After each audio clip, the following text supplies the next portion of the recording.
देश की चर्चित राजनेताओं की लव स्टोरी की सीरीज में हम आज बात करेंगे मशहूर अभिनेत्री और सांसद जया प्रदा की, जिन्होंने पर्दे पर तो एक से एक रोमांटिक किरदार निभाकर लोगों को इश्क पर यकीन दिलाया, लेकिन असल जिंदगी में प्यार ने उन्हें न केवल दर्द और रुसवाई दी बल्कि दूसरी औरत का तमगा भी दिलवा दिया। आपको बता दें कि 3 अप्रैल 1962 को आंध्र प्रदेश के राजमंड्री में जन्मी जया प्रदा साउथ और हिंदी फिल्मों का बहुत बड़ा चेहरा रही है।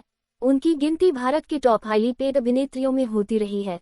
उनके निभाए किरदार आज भी लोगों के बीच चर्चा के केंद्र में होते हैं और वो फिल्म इंडस्ट्री की उन अभिनेत्रियों में शामिल हैं जिन्होंने अपने दौर के हर बड़े और टॉप स्टार के साथ काम किया है।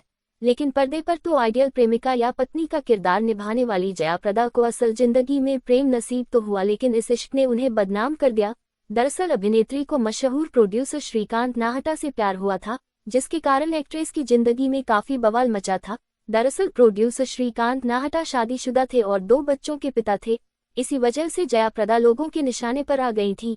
इसी बदनामी के बीच इस कहानी में एक और ट्विस्ट आया, और वो ये कि जया प्रदा ने श्रीकांत से अचानक से शादी कर ली, लेकिन श्रीकांत ने बिना अपनी पहली बीवी को तलाक दिए जया से शादी की और ये सब जया की मर्जी से हुआ था।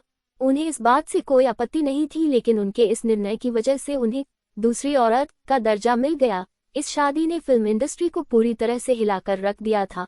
मालूम हो कि जया और श्रीकांत की मुलाकात तब हुई थी जब जया प्रदा मुश्किल दौर से गुजर रही थी। 80 के दशक की बात है। जया प्रदा के यहाँ इनकम टैक्स की छापेमारी हुई थी और इस दौरान फिल्मी लोगों ने उनसे दूरी बना ली थी। कोई उनकी मदद नहीं कर रहा था। उसी समय वो श्रीकांत के संपर्क में आई। श्रीकांत ने उनकी उस वक्त काफी हेल्प की और इसी दौरान जया प्रदा का इमोशनल झुकाव श्रीकांत के प्रति हुआ, जो कि धीरे धीरे प्रेम में बदल गया। इस दौर में जया प्रदा का फिल्मी करियर भी ढलान पर था। फिल्मों में काम मिलना कम हो गया था और फिर एक दिन उनकी और श्रीकांत की शादी की खबर आई थी। एक इंटरव्यू में जया प्रदा ने कहा था कि श्रीकांत उनकी कई फिल्मों के निर्माता थे। मुश्किल दौर में उन्होंने मेरा साथ दिया था, और जब आप अंदर से टूटे हुए होते हैं और कोई आपको सपोर्ट करता है तो प्यार हो जाना नई बात नहीं है। हमारे साथ भी वो ही हुआ। मैं घर नहीं तोड़ना चाहती थी। मुझे उनकी पहली पत्नी से कोई आपत्ति नहीं थी। जया प्रदा ने यह भी कहा था कि उनके अफेयर के बारे में श्रीकांत की पहली पत्नी और घरवालों को पता था। हालांकि शादी के बाद जया प्रदा कभी भी अपने ससुराल नहीं जा पाईं, क्योंकि वहां पर पहले से ही श्रीकांत की पहली पत्नी रहती थी। इस कहानी में एक और बड़ा ट्विस्ट है। दरअसल श्रीकांत को अपनी पहली पत्नी से तीसरी संतान तब प्राप्त हुई जब वो जया प्रदा के साथ दूसरी शादी कर चुके थे।